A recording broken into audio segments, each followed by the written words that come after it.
ভাই যাবেন?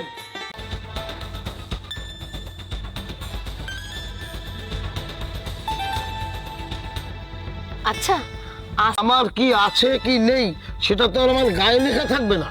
তবু চোখের দেখা কি মানুষ বিশ্বাস করে? সেটা তোমরা করতে পারো। মা বাবা কেমন আছেন? ওয়ালাইকুম আসসালাম, আলহামদুলিল্লাহ। মা মিষ্টিগুলা ধরুন তো, 8 কেজি মিষ্টি। আমি কোটিপতি শ্বশুরের বড়লোক জামাই বলে কথা। ঠিক আছে বাবাজি, তোমাদের মনের আশা পূরণ করব। তা বড় বাবাজি, তোমার মন এখানে ভেদাভেদ করার কি হলো আমি কিছুই বুঝতে পারলাম না। ভেদাভেদ কে করলো বাবা?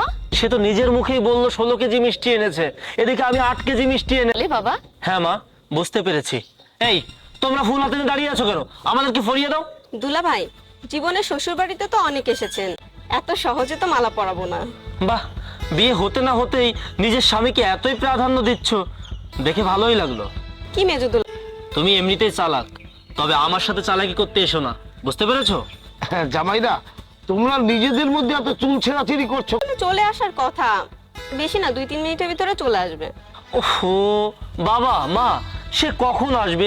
তার জন্য কি আমরা এখানে? বলছিলাম কি, আমাদের 3 মেয়ে ওদের স্বামীদের জন্য সারা রাত জেগে অনেক শখ করে মালা তৈরি করেছে, তাই একটু অপেক্ষা করো। কিন্তু বড় জামাই মেজো জামাই এত জার্নি করে এসেছে, তাদের দিকটা তো একটু দেখতে হবে নাকি? বাবা মা কেমন আছেন আপনারা? ওয়ালাইকুম আসসালাম। তা বাবা তুমি কে? তোমাকে তো ঠিক চিনতে পারলাম না। মিথিলা। তোমার বাড়ির সবাই ভালো আছে তো? জি বাবা, সবাই ভালো আছে। এটা আমি কি দেখছি? আমাদের ছোট শালিকা সবসময় বলতো সে নাকি কোটিপতি। পরিচয় দেবে? হ্যাঁ, আমার ছোট শালী কোথা থেকে একটা চাষাকে ধরে এনে বিয়ে করেছে, আর এই চাষার সাথে দেখা করার জন্য এতগুলো টাকার মিষ্টি নিয়ে এসেছি। ছি! বলা পরিচিত হও। আসসালামু আলাইকুম ভাইজানেরা, কেমন আছেন? আমি দীপ্ত। হ্যাঁ বুঝতে পেরেছি, তুমি দীপ্ত। হাত বাড়িয়ে দেওয়ার কি আছে? আরে সব তুমি তার কথা কিছু মনে করো না, আমরা এখন থেকে সবাই মিলেমিশে থাকবো। আরে এত সময় হাত ধরে রাখার কি আছে? এই মেজো বাবাজি, তোমার কথা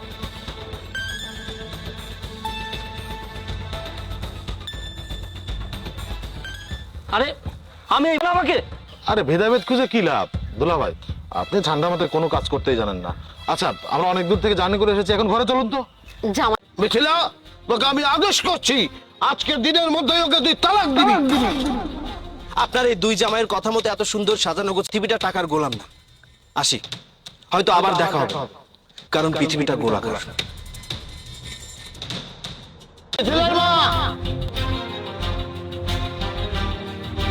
কি হলো? এভাবে চেঁচিয়ে ডাকছো কেন? তোমার মেয়েদেরকে ডাকো।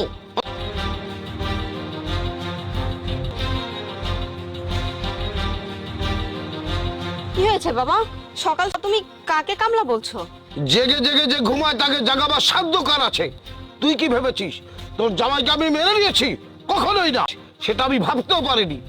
তোদেরকে আমি ডেকেছি প্রাইভেট একটা কথা বলার জন্য, সেখানে কামলাটা পিছন পিছন চলে এসেছে। তাহলে কি এবার বুঝতে পারে? সেখানে তোমার ছোট জামাই উপস্থিত থাকলে কি সমস্যা আছে?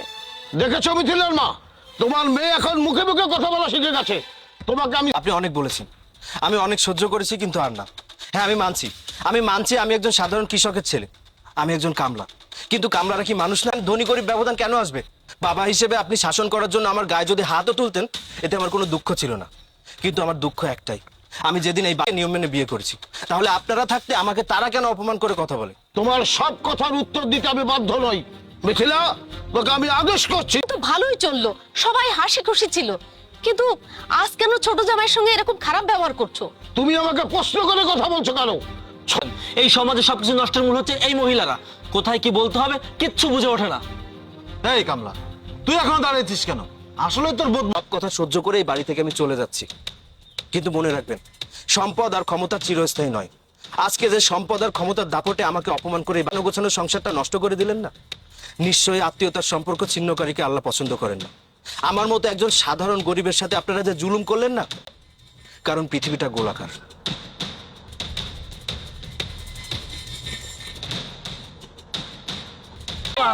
আপনি গেলে সব সমাধান হয়ে যাবে। কিচ্ছু হবে না, কিচ্ছু হবে না।